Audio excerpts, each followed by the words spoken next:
আসসালামু আলাইকুম রহমতুল্লাহ। ইন্নালহামদুলিল্লাহ সালাতু ওয়াসসালামু আলা রাসূলিল্লাহ আম্মা বাদ। আউযু বিল্লাহি মিনাশ শাইতানির রাজিম। বিসমিল্লাহির রহমানির রহিম। আল্লাহ তাআলার দরবারে আমরা শুকরিয়া আদায় করি যে রব্বুল আলামিন আমাদেরকে সুস্থ এবং সবল রেখেছেন। লক্ষ কোটি দুরূদ ও সালাম প্রেরণ করেছি রাসূল পাক সাল্লাল্লাহু আলাইহি ওয়াসাল্লাম কদম মোবারকে।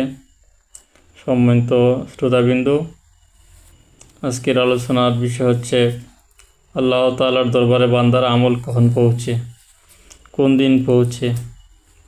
আল্লাহ রাব্বুল আলামিনের নিকট বান্দার আমল প্রত্যেক সপ্তাহের বৃহস্পতিবার এবং সোমবার আল্লাহ তাআলার নিকট পৌঁছে।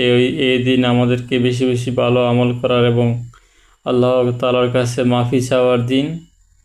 রাসূল পাক সাল্লাল্লাহু আলাইহি সাল্লাম বলেছেন যে রাসূল পাক সাল্লাল্লাহু আলাইহি সাল্লাম বলেন, আমার উম্মতের আমল নামা আল্লাহর নিকট পৌঁছে সোমবার এবং বৃহস্পতিবার। এছাড়াও প্রত্যেক দিন আল্লাহ তাআলার নিকট আমাদের আমল নামা পৌঁছে। আমাদের যারা মুমিন রয়েছে আমাদের কাছে 70,000 ফেরেশতা আসেন।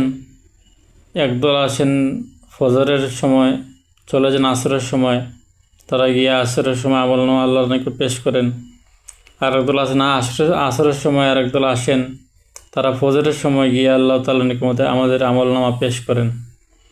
প্রতিদিন আল্লাহ তাআলার নিকট আমাদের আমল নামা পেশ করা হয় এবং সপ্তাহের সোমবার এবং বৃহস্পতিবার দিন আল্লাহ তাআলার নিকট আমাদের আমল নামা পেশ করা হয়। আল্লাহ তাআলা যেন আমাদেরকে 5 ওয়াক্ত নামাজ, বিশেষ করে ফজর এবং আসরের নামাজ গুরুত্ব দিয়ে পড়ার তৌফিক দান করেন এবং ভালো কাজ করার তৌফিক দান করেন। আর সমস্ত কাজের নিয়তের উপর নির্ভরশীল আল্লাহ তাআলা আমাদেরকে যেন ভালো নিয়ত করার তৌফিক দান করেন। রাসূল পাক সাল্লাল্লাহু আলাইহি ওয়াসাল্লাম বলেছেন, ইন্নামাল আমালু বিন্নিয়াহ। সমস্ত ভালো কাজ নিয়তের উপর নির্ভরশীল। আপনার যদি নেক নিয়ত থাকে তাহলে সেই অনুযায়ী আল্লাহ তাআলা ফল দান করবেন।